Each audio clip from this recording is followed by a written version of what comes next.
தமிழக வெற்றிக் கழகத்தின் பொதுக்குழு கூட்டத்தில் கலந்து கொள்பவர்களுக்கு QR கோடுடன் கூடிய அழைப்புதல் வழங்கப்பட்டுள்ளது. தமிழக வெற்றிக் கழகத்தின் முதல் பொதுக்குழு கூட்டம் வரும் 28ஆம் தேதி சென்னை திருவான்மியூரில் உள்ள ராமச்சந்திரா கன்வென்ஷன் சென்டரில் நடைபெறுகிறது. இந்த கூட்டத்தில் சுமார் 1800 பொதுக்குழு உறுப்பினர்கள் கலந்து கொள்வார்கள் என எதிர்பார்க்கப்படும் நிலையில் கூட்ட நெரிசலை தவிர்க்கும் வகையில் பொதுக்குழு உறுப்பினர்களுக்கு QR கோடுடன் கூடிய அழைப்புதல் வழங்கப்பட்டுள்ளது. இதை ஒவ்வொரு மாவட்ட செயலாளர்களிடமும் அக்கட்சியின் பொதுச் செயலாளர் ஆனந்த் வழங்கியுள்ளார். இந்த அழைப்புதல் வைத்திருப்பவர்கள் மட்டுமே பொதுக்குழு நடைபெறும் அரங்கத்திற்குள் அனுமதிக்கப்படுவார்கள் எனவும் தெரிவிக்கப்பட்டுள்ளது.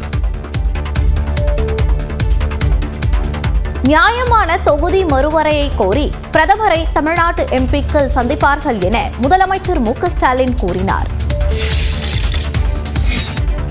தொகுதி மறுவரையறை விவகாரம் தொடர்பாக தமிழ்நாட்டில் எம்பிக்கள் குழு பிரதமர் மோடியை சந்திக்க உள்ளதாக முதலமைச்சர் மு.க. ஸ்டாலின் தெரிவித்துள்ளார். சட்டப்பேரவையில் நேரமில்லா நேரத்தில் பேசிய முதலமைச்சர் மு.க. ஸ்டாலின் தமிழ்நாடு முன்னெடுத்துச் செல்கின்ற தொகுதி மறுசீரமைப்பு விழிப்புணர்வு தேசிய அளவில் தாக்கத்தை ஏற்படுத்தியுள்ளதாக பெருமிதம் தெரிவித்தார். இதற்கு துணை நின்ற எதிர்க்கட்சியான அதிமுக உட்பட அனைத்து கட்சிகளுக்கு முதலமைச்சர் நன்றி தெரிவித்துக் கொண்டார். நியாயமான தொகுதி மறுசீரமைப்பை பெற்றிட தமிழ்நாட்டு எம்பிக்கள் குழு பிரதமர் மோடியை சந்தித்து முறையிட உள்ளதாகவும் முதலமைச்சர் தெரிவித்தார்.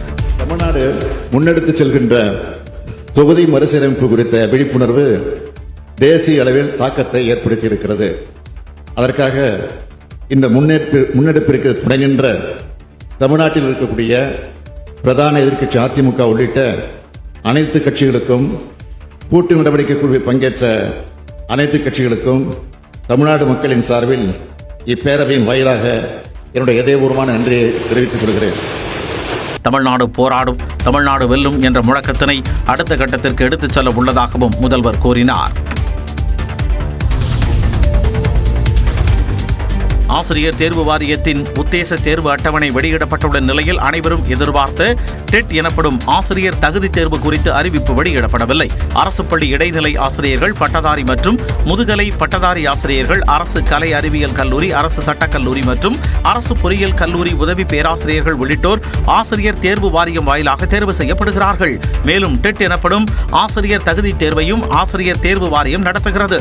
இந்த சூழலில் நடப்பாண்டில் வருடாந்திர தேர்வு அட்டவணையை 3 மாதங்களாகியும் ஆசிரியர் தேர்வு வாரியம் வெளியிடாததாக பலரும் அதிருப்தி தெரிவித்து வந்தனர். இந்நிலையில் 2025ஆம் ஆண்டுக்கான ஆசிரியர் தேர்வு வாரிய உத்தேச அட்டவணை வெளியிடப்பட்டுள்ளது. அதன்படி அண்ணா பல்கலைக்கழகத்தில் காலியாக உள்ள 232 பணியிடங்களுக்கு ஏப்ரல் மாதமும், சட்டக்கல்லூரிகளில் காலியாக உள்ள 132 பணியிடங்களுக்கு மே மாதமும் தேர்வு நடைபெறும் என்றும் தெரிவிக்கப்பட்டுள்ளது. 1915 முதுநிலை பட்டதாரி ஆசிரியர் இடங்களுக்கு நவம்பர் மாதமும், 1205 பட்டதாரி ஆசிரியர் பணியிடங்களுக்கு டிசம்பரிலும் தேர்வு நடைபெறும் எனவும் கூறப்பட்டுள்ளது. அதே நேரத்தில் அனைவரும் எதிர்பார்த்த ஆசிரியர் தகுதி தேர்வு குறித்து அறிவிப்பு இடம்பெறவில்லை. இந்த நிலையில் கடந்த 2024ஆம் ஆண்டு ஆசிரியர் தகுதி தேர்வு ஜூலை மாதம் நடத்தப்படும் என தெரிவிக்கப்பட்ட நிலையில் நடத்தப்படவில்லை.